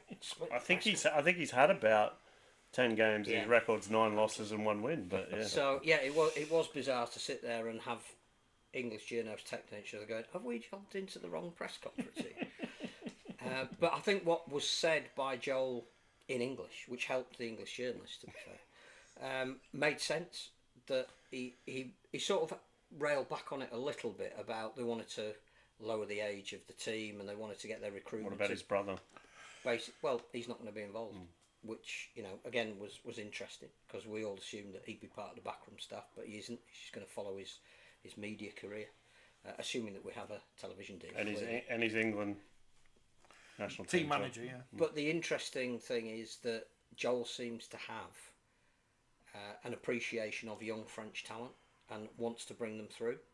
And I thought on Friday night, to go back to the game, there was an element of that in the way they played, in what they were trying to get an identity that I think they've lost this year, and they were okay. They weren't going to win. You know, But they scored 3 decent tries. They never gave up trying. Some of their better players are their young French players who are going to make mistakes because they need to be exposed at that level for longer than a couple of games. And the issue is more Wigan, because it's just not clicking for them at the moment. And a game that you would have expected them to absolutely dominate, both physically and on the scoreboard, they didn't. They were never going to lose. But what's the, like we've said of Warrington, what is the missing ingredient at Wigan? It can't just be Field and French. Just going back to Catland, though, I think it is quite a strange appointment that you hire someone who's never been a head coach, who's very young, he was at the club 2 years maybe. The recruitment this season, and you could argue last season as well, has been quite bizarre. Yeah. Very, very old. But Toby Sexton's a good signing. He's a good signing. But Sam Tompkins, I think he's played 5 games. He's on marquee money. Yeah, he's like, who made that decision to bring him back? So you have to wonder what influence the Tompkinses have on Bernard, and how that's going to work. Because I don't think Joel. Sam's not going to be there next year. But Mitchell Pearce is an assistant coach. Mickey McAlorum, there is a connection all there. And is that? I mean, it may be the right way forward. They may go and finish top next year. He did say Thomas Bosk is now the head of youth, and obviously one of these array. They need to have a pathway structure that the kids that are being produced, some of whom are clearly very talented, have an opportunity in the first team. And I think Bosk being involved in that role is going to be very supportive of Joel. But again, if I'm Bernard Gouache, I don't have the Viand empire. And I'm being told by people... meat for Joel's benefit. people like Nigel Wood that I'm going to keep fining you. Not fining you as in you've done something wrong. I'm going to keep taking more and more money out. You're going to be paying more in and taking less out. I perhaps would appoint a coach that perhaps I don't have to pay top dollar NRL money for. And I would want to build something over the next 2. They're a grade A club, aren't they? So even though we're not going to have grading to maybe determine promotion relegation, you would think that if they're in, don't see we are going to have grading, but we're not going to have grading. We're going to have grading for 12 teams. We're not. The grading's not going to be affected because they're having a ground renovation. They're only going to get more IMG points with what they're doing. We're just going to take more and more money off them. If I'm Bernard, I'm saying I need to see how that plays out. I think signing Toby Sexton is a. Because he's 26, he's playing pretty regularly. He's got a great. It hasn't been for a while. But that's because they've signed somebody else. Galvin. Yeah, but he's the kind of player that you'd think, yes, like Jazz Tavanga at Wakefield. He's an NRL player, first choice NRL player. I don't know enough about the guy they've just signed from West Solomon. No, I don't think I've ever seen him play. But I think the interesting thing when you go back to Catlands is obviously this year. They have to spend an additional £800,000. Now you have to wonder, and I don't know if this is a fact or not, but because they were spending it, did they not go and recruit a hooker? Because Mackie McAlorum left, they didn't have a hooker. They said to Ben Garcia, "Okay, we'll just play you there. He's not a hooker." That was a mistake. Yeah, I understand they were going to sign another halfback. They didn't, and they've looked at this. And also they let Moore go because apparently the philosophy is, well, they're the French players. We don't have to rush to re-sign them.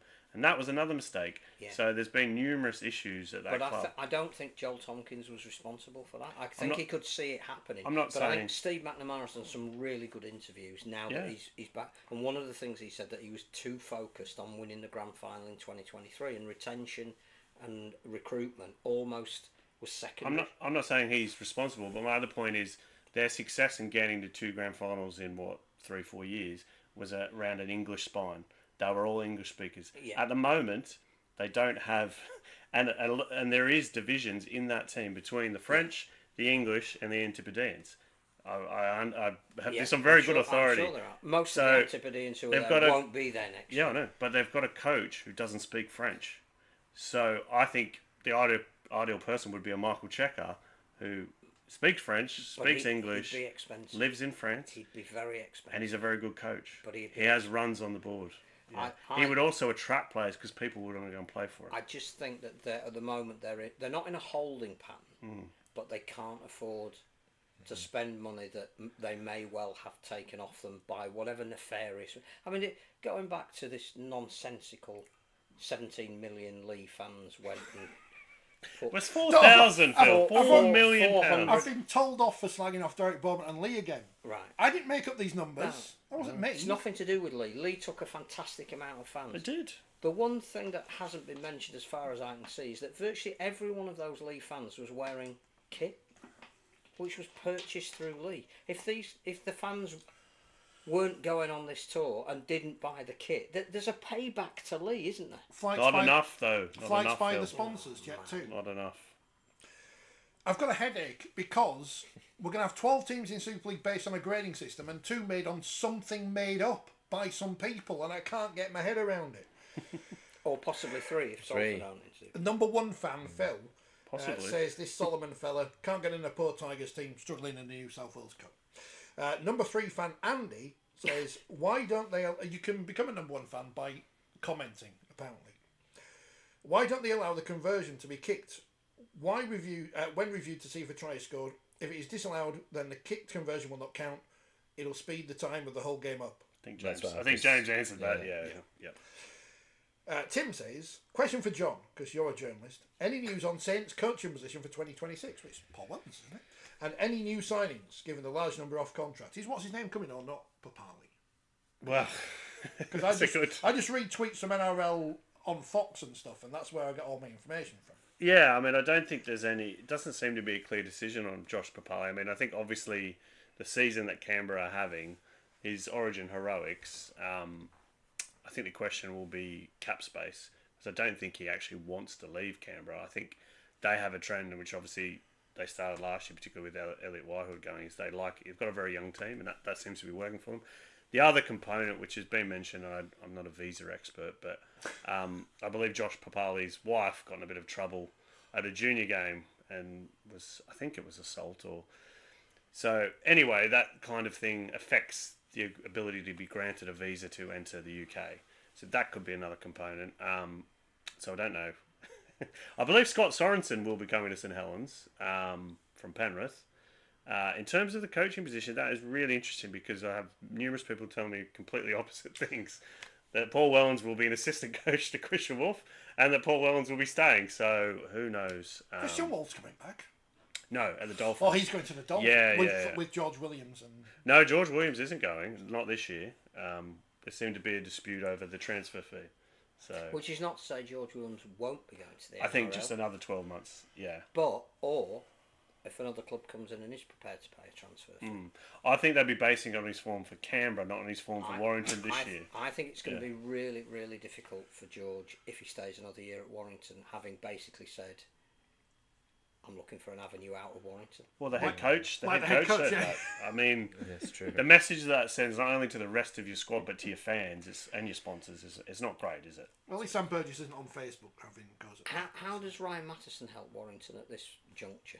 I mean, I again, could- can't get into Instagram, the he's got param- massive arms, like very ripped. that wasn't So, I enough. mean, maybe some friends of James's might become Warrington fans. I don't know. But that wasn't enough to get got a him great the rig. Parramatta team. Is that a euphemism? Friends of Jesus. Jesse Farms. He's got great arms. No, if you check, he's very ripped. But it didn't Yeah. get him in the Parramatta What's his name team. again? Just have a look. Brian No, I mean, I think With 8 games to go. I think years ago. Well, look, they did the same with John Bateman and Luke Yates last year. I wouldn't say It wasn't 8 negative. games to go, though, was it? It was mid-season. I mean, Yeah. It might have been 9 games for. I can't remember. But Well, that's- look, I think they're trying to rescue their season. It's been a terrible season for them. Yeah, there's not really many players available mid-season, is there? Unless you've been sacked or, you're not. Yeah, But we're but 2/3 into the season. What difference can he make in 8 games? no, he's not Mal Meningo. Especially I don't as think he's a second row. He's not Yeah. a creative player. Oh, I don't think Nathan Cleary was available for transfer, but yeah, it remains to be seen what impact he'll make. Mrs. Cleary still plays for Man City, doesn't she? So Mary we're bound to Fowler. get those rumours back again. Mary soon. Fowler, yeah, good player. Thomas says Warrington are a joke of a club. But he doesn't understand why we signed a player for the pointless run when we can't make the playoffs. But mathematically, I think that was Phil. Phil just did ask that question. I think this is this. Also on Friday in the Championship, Halifax 12, York 19. York have now won 7 million games in a row, which is ridiculous. And they've signed Paul Vaughan for next season. He'll love going to Halifax. Is that a fact? What? Is that a fact? Is that a Is this fact, more Phil? breaking news on Yeah, the podcast? I mean, I don't think- know. I just need to check Oh, that. right. Yeah. I've just Right, been well- sent that. Right, well, If that's true, then that is hilarious. let me go through the rest of the Championship and League One We need results. to check it. Yeah. You check it. I'll read these We'll fact numbers. check it. I'll read these numbers for people who aren't interested, but I'm going to read these numbers anyway because we need to fill time. Doncaster 42, Batley 16. Well done, Doncaster again. Featherstone 36, London Super League bound, London 18. London Hounds. Oh wow, it's true. Oldham 48, Hunslet 16, Widnes 16, Bradford 28, League 1, Swinton Wow. 16, Hurricanes 8, Gull 0, Rochdale 50, Keighley have won a game, 26-14 over Whitehaven, Newcastle 6, Crusader 72. We'll come on to Saturday's game in Super League in a minute, but tell me what's this breaking news, because I don't know what's going on. Club statement. Would So, you like to read it, Phil? Or at least... I will. This is from Huddersfield Giants. It's an official press release from the club. Huddersfield Giants are delighted to announce that Ralph Rimmer OBE has returned to the club. Ralph will undertake a 3-month project with the remit of Stadia strategy I nearly swore and again. beyond, building the future of the Huddersfield Giants. Huddersfield Giants chairman Ken Davies spoke exclusively to their own He website. spoke to their own website. Their yeah, own but website. He Of knocked- his Phil delight Catland spoke exclusively to 4020 Live. to have the former Giants, KSDL and RFL CEO back within the Giants family. There is no doubt that... It can't go... can't- Without giving, I've got to give credit to Gavin Wilson who tweeted that won't be surprised when the RFL announced that Maurice Lindsay's back on the board via a séance. Can I just get the little bit of statement from Huddersfield Giants Managing Director Richard Thewlis? His access to relevant networks is unquestionable, Or Facebook. as well as his huge rugby league experience at every level, and I know he'll be a huge help to everyone. He will be a timely boost to us all! Exclamation point. I expect he's playing standoff on. Is he going to Next fill all game. the seats? He's tall. Is he going to get some cardboard cutouts to make it look like they've got away? I mean, What- that is bringing the band back together, isn't it? That's... And the word When's Rob strategy's Hicks in back? there, which is great because it's not Yeah, rugby league. It's the word Could we strategy. get another merger with Sheffield? Could we get Shuttersfield too? When's that Rob- worked well. When is Rob Hicks back? When is he back? I believe, or someone just messaged me.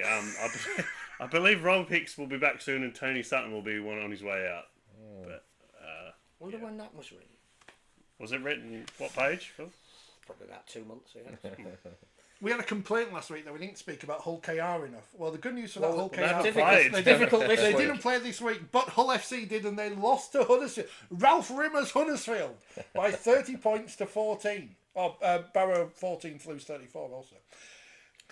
What's going on at Hull? I can mention Hulk. And an Australian journalist messaged me yesterday, saying that he thinks Willie Peters will be coaching the NRL next year. So we coaching And Hull it is interesting at the moment because anytime you either watch NRL 360 or listen to pretty much any rugby league podcast, and I mean there isn't a surprise when his agent is Braithen Astor.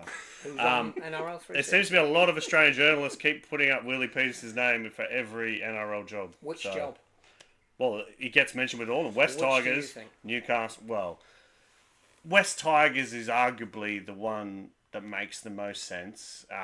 He's close, I think, with Shane Richardson. But I have also spoken to someone who I know is close to Willie who doesn't think that is necessarily the case. But Newcastle Knights, he lived in Newcastle. He was an assistant coach at Newcastle.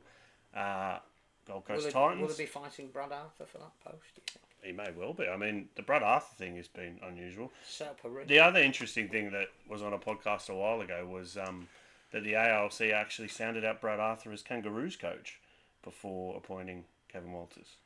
Well, that'd be Because good. he's- Yeah, because you he's said here, so they wouldn't no have to fly pay the the stars. stars. and he knows the ground, so probably save on cash too. So, no, it just is interesting, generally you think 2 moves Who's going ahead. to be the Gold Coast coach? Could be Willie Peters. Yeah. I mean, there are a couple of names who are being thrown around. Obviously, Willie James Hall. Peters, Sorry, James. Josh Hannay. There's another Matt King. Has got a lot of supporters for his work with the Roosters and New South Wales. There is another name who escapes me, another assistant coach. But Where's Justin Holbrook at the moment? The Roosters. yes, don't think he's going anywhere He might be coming back over here. to coach. A club over here. Keithley. Keithley haven't sacked a coach for a while, so That's true. they're due. They've won a few games. In Kilshaw we trust.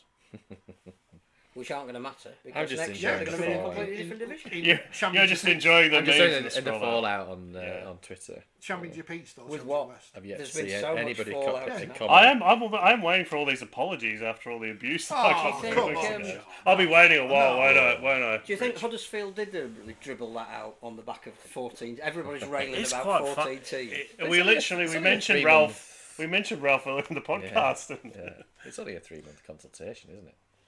like Nigel's, Why does it- like Nigel's interim position. What Is is that what you're saying? Yeah. What is he going to tell them that they don't already know? No one wants to come to your stadium. You need to build. Yeah. Well, I think the most common sense I've heard about the Huddersfield Stadium situation was you a couple of months ago talking about planning permission and the fact that they can't physically build a stadium yet, can they? No, increasingly, I think this Halifax thing's not happening. Is my impression. But, Right. I don't know whether that's true or not, but I don't think that's straightforward. Although they've done the pitch. They 'cause put I- money. They had I to saw- commit. I They had saw to commit Ken- money. Doesn't to he do it. own the show now? No, No, because it hasn't gone through. No, it'll have to go through the local authority, and then I think they were looking at a site near the the old John gas Smith's, the works. old gasworks site, which there's the some more council are on looking to acquire, I think. But yeah, there'll be contamination issues on that site to address. None of it is Straightforward. Will be straightforward, and these things take years to resolve. Can you just buy odds? Move there as well. Just buy all these stadiums. What with all the other teams that play? now? Ken can buy all these stadiums. Just own them So all. Ken buys Halifax and Halifax play at Odson. Halifax Blue Sox. And Halifax Bradford play at Halifax. Halifax vote the same way as Bradford, Bradford Halifax, and Blue Huddersfield, maybe. Phil, Let's is that just what you merge say? them all. Let's just have West Yorkshire, East Who are Yorkshire. you, Morris Lindsay? Yeah, North The Yorkshire. ghost of And Greater Manchester, Cheshire, Merseyside. South of France, Yeah, just all big super clubs. 'Cause it's worked well in Welsh Rugby Union, so it could work here as well. London and the East. Wales, Cardiff Demons. Up the Cardiff Demons. I think they're the only team I'm supporting now. Cardiff Demons. And Did we draw any conclusion from Hull against Huddersfield? Nah, 'cause we can't be bothered, can we? No I was at a wedding, so. Other I than the didn't see it. fact that Huddersfield Didn't see beat Hull at Magic Weekend as well.